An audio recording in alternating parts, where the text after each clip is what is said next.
رسول رحمت صلی اللہ علیہ وسلم نے شوال کی بڑی فضیلت بیان فرمائی.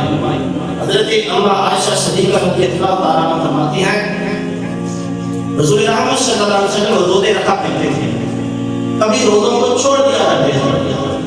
جب روزے رکھتے تھے اتنی پیر رکھتے تھے، ہم گمان کرتے تھے رسول اللہ آج کے بعد کبھی بھی روزہ نہیں چھوڑیں گے. مگر پھر رسول رحمت صلی اللہ علیہ وسلم روزے چھوڑ دیتے تھے، نفلی روزے نہ رکھتے تھے.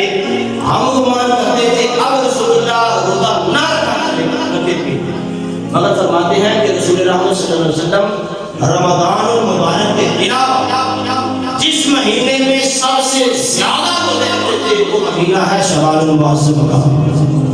یہ مہینہ ہے جس میں رسول اللہ سب سے زیادہ روزہ رکھا کرتے تھے. اما عائشہ صدیقہ فرماتی ہیں کہ میں اس مبارک مہینے کی فضیلت بیان کرتی ہوں. فرماتی ہیں کہ ایک دفعہ میں اپنے گھر میں آرام فرما تھی، اپنے حجرہ مبارک میں آرام فرما تھی.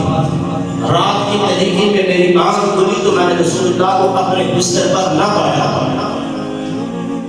میری باری تھی، رسول اللہ میرے پاس آرام فرمانا تھا، مگر جب میں رات میں اٹھی تو میں نے دیکھا رسول اللہ میرے بستر پر نہ تھے.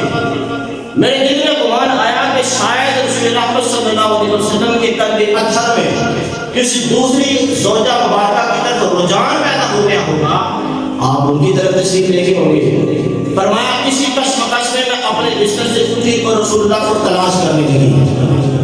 رسول اللہ کو تلاش کرتے ہوئے میں جنت البقیع میں پہنچی تو رسول رحمت صلی اللہ علیہ وسلم اپنے سر کو جھکائے، ہاتھوں کو اٹھائے، اللہ کے حضور اپنی امت کی بخشش طلب کر رہے تھے، اپنی امت کی مغفرت طلب کر رہے تھے. میں نے جب رسول اللہ کو دیکھا، رسول اللہ نے مجھے دیکھا، رسول اللہ مجھے پوچھنے لگے اے عائشہ تو نے کیا یہ گمان کیا اللہ اور اللہ کا رسول تمہارے ساتھ ظلم کرے گا، تمہارے ساتھ خیانت کرے گا؟ فرمایا آج کی رات شعبان المعظم کی 15ویں رات ہے اور یہ وہ مبارک رات ہے جب اللہ تعالیٰ جل وعلا بنو کلب کی بکریوں کے جسم کے بالوں سے زیادہ میری امت کی بخشش فرماتا ہے.